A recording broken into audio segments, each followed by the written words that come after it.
So, Champions League group stages begin in literally a few hours' time. Sorry for the for any regular viewers for the lengthy wait for new contents. I've had a lot of other things going on. It's the first summer since COVID has effectively ended in the UK. I've just been going out a lot, just getting the opportunities I've missed out on. But of course, I have been meaning to do new content. I think I figured out what I want to do. I will upload new videos, just thought pieces on certain elements of the beautiful game. This will still be a football themed channel. Yeah, I'm wearing my headphones around my neck. I am. They just squeeze my head with them over my ears. I don't need to listen to anything. You just need to hear what I'm saying. Yes, I bought this shirt before the Euros. Actually, it has nothing to do with who won, of course. Anyway, that's pretty cool, innit? It's not like I didn't get 5 of the eventual group winners, 3 of the 4 semi-finalists, and the eventual winners correct for the European Championships this summer. I'm actually in the top 8% of predictors on the Euro 2020 app, which is pretty cool. If enough people approve, I will put that on my Instagram. But of course, today I wanted to discuss the European Championships. No, well, a European competition, the Champions League, of course. So what I was going to do was I was going to submit my predictions and look at the groups and analyse them.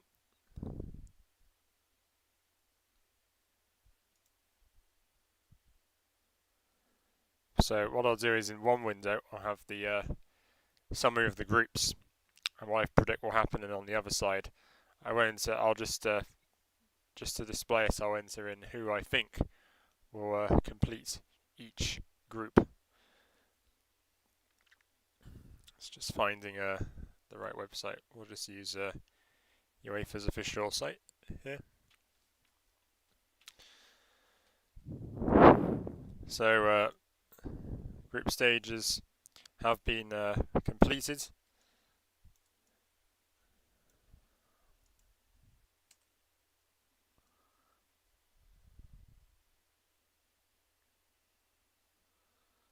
And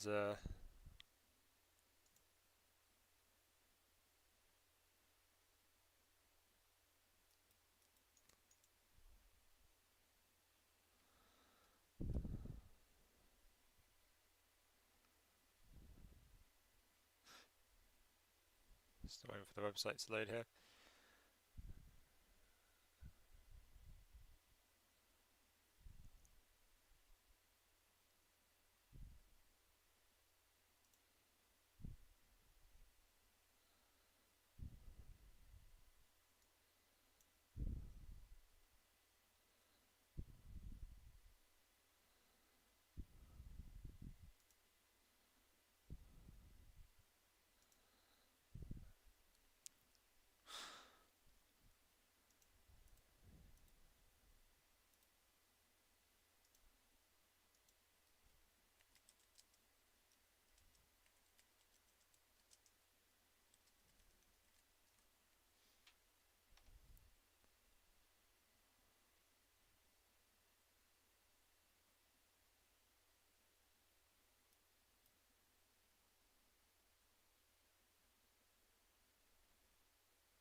So unfortunately, I was hoping to have find a website with all the groups available. Instead, I have gone for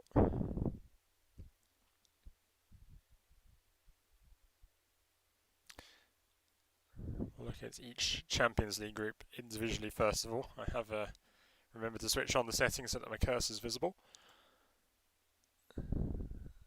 About to open up OBS on my screen, so apologies if anyone gets a bit dizzy for a second.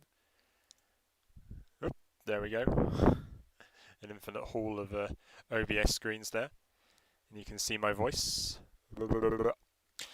So, we'll open up SofaScore, always good. So, Group A has Club Brugge, Manchester City, PSG, RB Leipzig. And I'm not doing anything hipster here. Manchester City and PSG will go through. Leipzig, I think, will take the third place spot. Or maybe not even. But I do think RB Leipzig should go through in third place. Brugge will be last. I can see Brugge beating Leipzig because Leipzig have struggled to perform in the Bundesliga so far. Marsch has struggled to get the best out of his squads. And they could very much be humiliated against Brugge, not least the two Middle Eastern owned clubs. But I do think they should go through in the Europa League. Whether or not they perform in that competition is another matter, of course.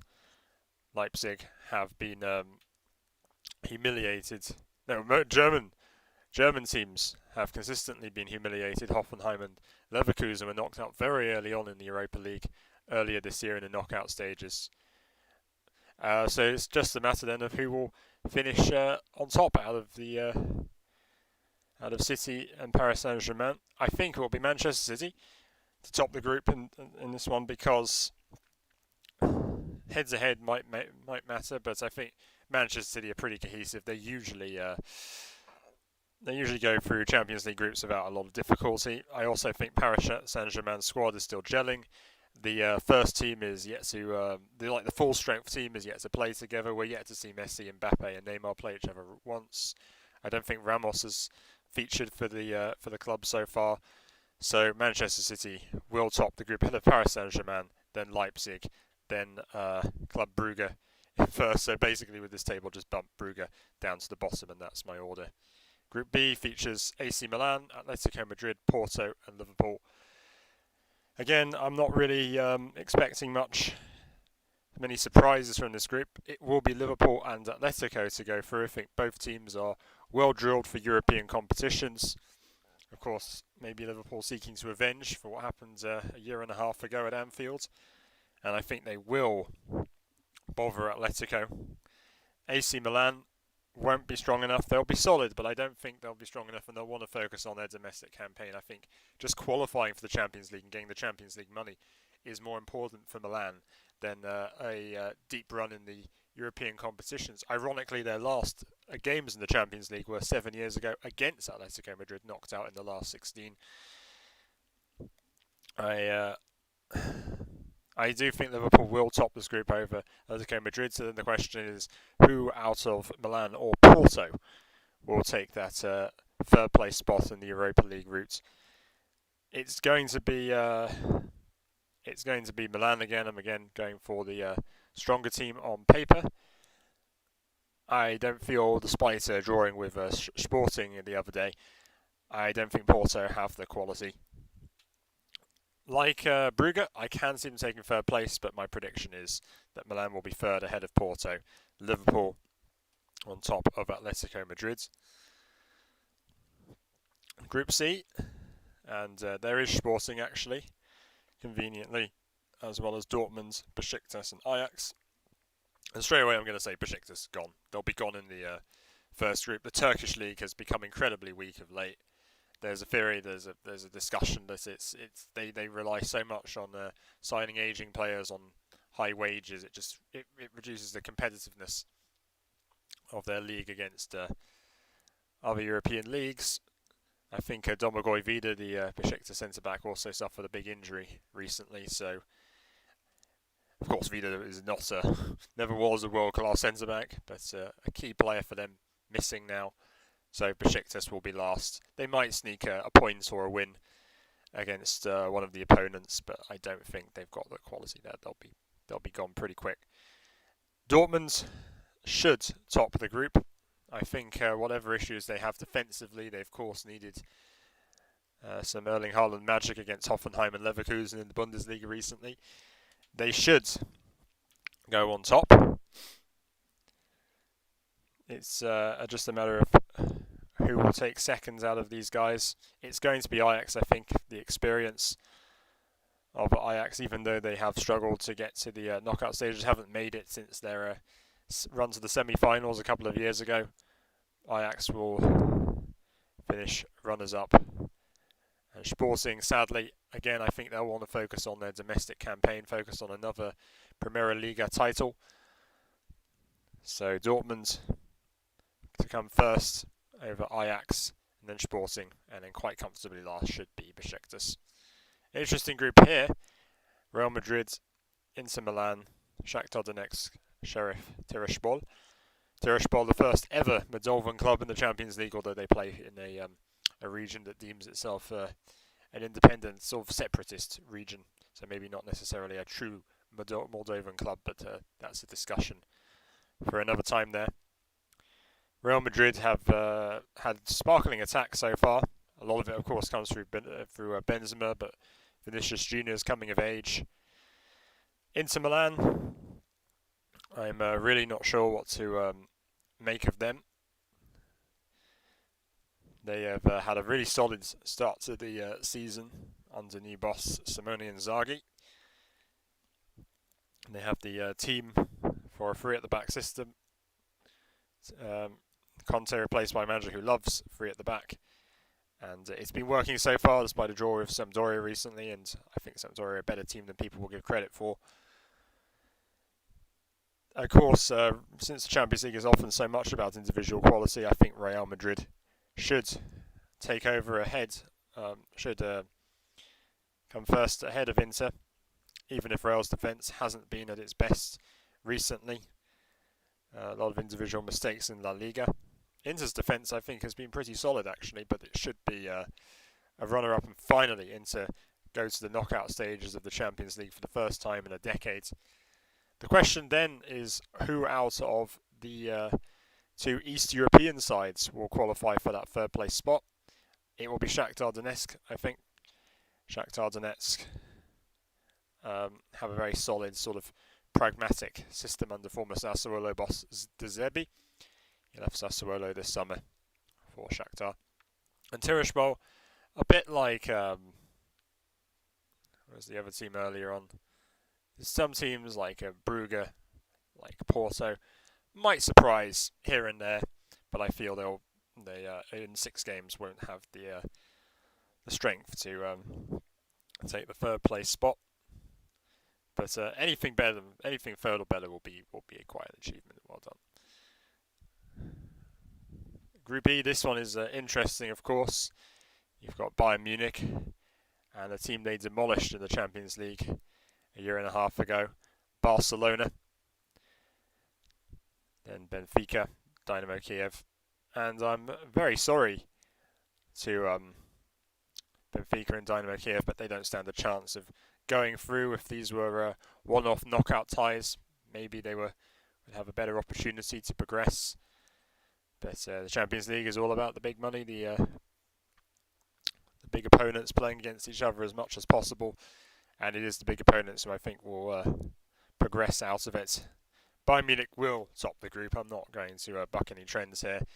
I don't think they'll probably win at least one of their games against Barcelona, but I don't think they'll take the 6 possible points against Barcelona. Barcelona will hold them or even beat Bayern in at least one of the matches they play against each other. Benfica to take third place over Dynamo Kiev, but I think Kiev is going to run Benfica a lot closer than people think. Same with Barcelona against Bayern. Bayern have lost Messi and now Griezmann, but it's still a very solid team. Of course, it'll be their first match of any kind since the international break, where a number of players have been forced to rest, quarantine under COVID laws.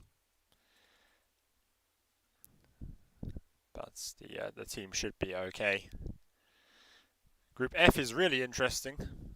So we have Manchester United, Villarreal, Young Boys, and Atalanta. Manchester United have had a few wobbles in the Champions League. They've qualified the Champions League under Ole Solskjaer before. They've done it again. But of course they beat and then lost to each of their opponents in the group stage last year. Got 1-3, lost 3 I think it was, and were knocked out. And went through to the Europa League, got to the final and lost, and now they faced the finalists who beat them on penalties in May, Villarreal. So Manchester United, I think, despite having those hiccups, should top the group. I think they will. Atalanta are known for dropping the ball against certain opponents. They've had a very poor start to Serie A, which seems to be the case more often than they'd like. Still trying to sort out the attack. Start of the season, Papu Gomez left for Sevilla in January, and then of course Ilicic has had struggles with fitness and mental health. Malinovsky is still, I think, learning slowly to lead the line more often. Other players all want to be integrated. Atlanta signs Toyn Koopmeiners, brilliant Dutch defensive midfielder who can even cover as a centre-back. So Atlanta's slowly starting to come to terms, coming to grips with their newish recruits. And I think they will still, even if they struggle in their domestic campaign, I think their system works brilliantly against beatable opponents. In the European competitions, I wouldn't be surprised if they demolish one of young boys of Villarreal, or even Manchester United in the game like they did to Valencia before the lockdown in early 2020. I think that was 8-4 on aggregate in that two-legged tie. Manchester United over Atalanta. Villarreal, I don't think their system will work. It is obviously a good pragmatic system and they won't concede many goals. I don't expect them to score a whole load of others. They might beat Young Boys or one of Atalanta or Manchester United over a game, but they'll just finish third, and it probably will be the trademark Unai Emery run to a Europa League title. Who knows? They did so well to win the Europa League last year and win the Champions League, proved their worth, made fools of the ex-Manchester United player pundits who talk them up like they were a proper mid-table side. They're not, but I don't think they have the quality to beat the English and Italian clubs who share the group with them. Group G, penultimate group here. We have RB Salzburg, Lille, Wolfsburg, Sevilla. A lot of people think Sevilla will finish third so they can go to the Europa League. It'll be fascinating.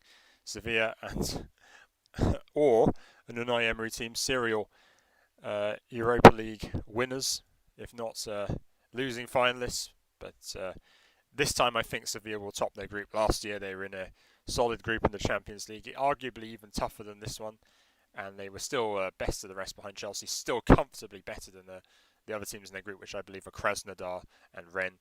So this group, I think Sevilla will top. That pragmatic system under Lopetegui should do the job. So you have, but the question is, who out of the other three teams will finish runners-up? And I don't think it's Wolfsburg, like a lot of these other teams who have the quality to go through, no doubt. I think they'll focus on their domestic campaign. I think Wolfsburg have a system, even though it's Mark van Bommel, who I personally don't rate as a coach. Wolfsburg are in a position where they could qualify for the Champions League group stages again through their league this season. So I think they'll focus more on that. Don't think it will be them. Don't think it will be Lille. Their defence has really struggled. I think they've already conceded more than 10 goals in Ligue 1 in a few matches in the new season already.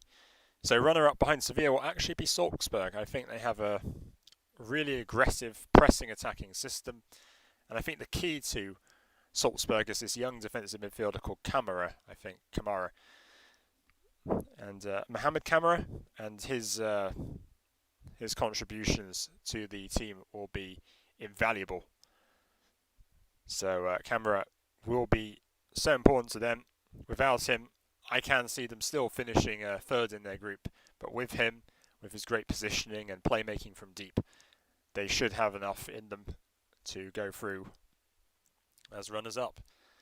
So I know a lot of people think Lille or Wolfsburg. Lille won the Ligue 1 last season after all. But it's Sevilla over Salzburg. Wolfsburg, I think, will get the third place. And then, of course, like as is tradition with German clubs, then bomb out in the Europa League campaign. And Lille, like they did a couple of years ago, lost in their group. They've got a lot of issues to solve. does that to the reigning French champions. And last but not least, Group H, it's Chelsea, Malmo, Juventus and Zenit. And that's almost the order I put the group in. And it's pretty easy for me. Chelsea will win the group.